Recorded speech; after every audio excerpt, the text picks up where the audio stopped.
The best investment. It was once said by Brian Smith, a managing partner for the Blackfoot River Brewing Company, investing in employees is the single most important investment that a company can make. As a working member of American society, I have gained a lot of respect for employers who make the sacrifice to pay their employees more and take out of their own pockets to see their employees succeed. Almost every member of society has to work today and needs money to live and afford to do pretty much anything. The money topic was huge in the election this last year, and minimum wage became kind of a heated debate. People seem to either think it should stay the same or be raised. The dollar doesn't really go very far. I think about all the things that I pay for with rent and tuition, school supplies, just any kind of bills. You can't even go to the store and not fork out a pretty good chunk of change for things. I'm from Montana and we don't have sales tax, so living in Idaho, you can't even go order something off a dollar menu without it costing more than $1. And I think back to the first time I ever got a job when I was a junior in high school. I think I started out at $8 an hour, and I was making really good money for being a kid in school, and it was just my spending money.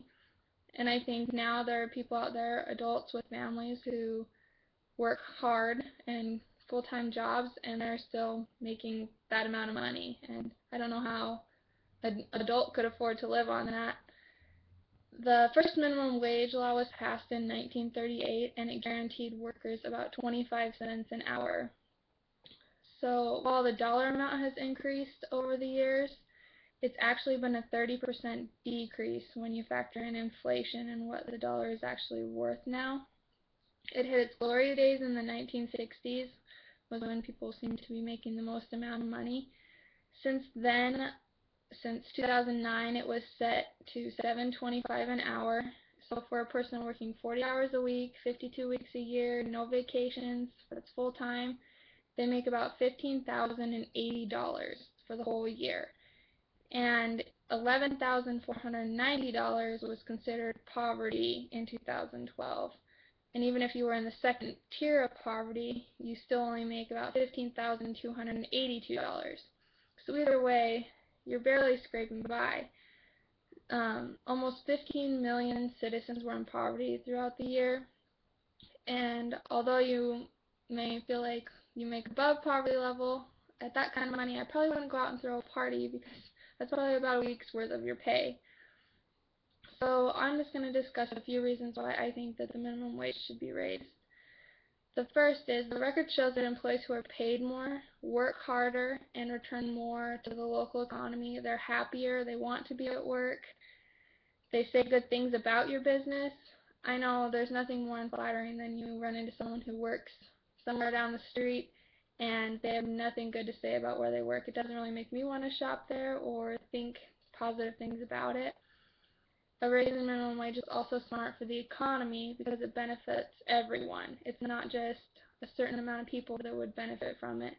Everyone gets to see those returns, whether they're the ones making that amount of money or having that money spent in their shops. It also can help lower the amount of debt that families are in and businesses. So it may seem like if a business has to pay their employees more, then they're losing more money. But if people have more money in their pockets, then they're going to spend more. So all those people at other businesses that are only making a tiny bit of money are not going to go out and go shopping and spend money at other stores. So if they're making more, they're going to spend more. It's good for families. It would put more money in their pockets, and they would spend more money in their communities, in their schools, and even in political forms. It would stimulate the economy. With a raise in minimum wage, people who would normally be saving all of their money would be more willing to spend or invest it.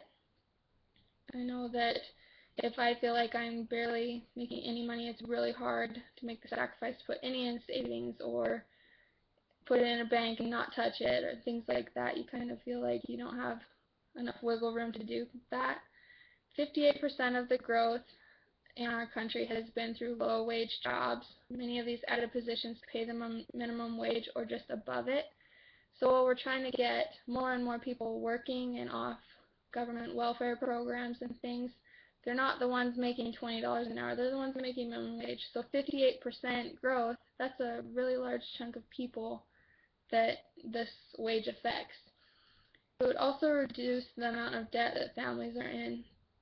If people have that extra cushion every month with paying off their bills, they'd have money to pay off the debts that they previously had instead of paying the minimum balance on these credit cards or just paying the minimum that they owe on their mortgages or things like that. They would have extra money to put towards those things or save for things in the future so that it's not so detrimental when they get a bill. It would also help prevent abusive and exploitive practices of some employers, as some people want to keep the wage very low so that they can pay cut-rate workers or even undocumented workers low wages, which takes away jobs from worthy American citizens who could have those jobs and deserve those jobs. So if they had a set minimum wage that was higher, those employees would have no choice but to pay those employees and hire people who deserve those jobs. It would also help with local funding. People who already don't make enough money to support themselves are never going to vote in support of local raises in taxes or levies for schools. They wouldn't be wanting to pay to hire more teachers, firefighters, policemen, public workers, just because they see that as less money in their pocket and they already probably feel like they can't afford that. Even though those public workers don't make tons of money or not that much over the minimum wage, they've lost a third of their income, people who are on minimum wage over the years, as the cost of living has increased. So I can see why they would kind of have probably hard feelings towards spending more of their money to hire people who make more money than them after such a cost difference.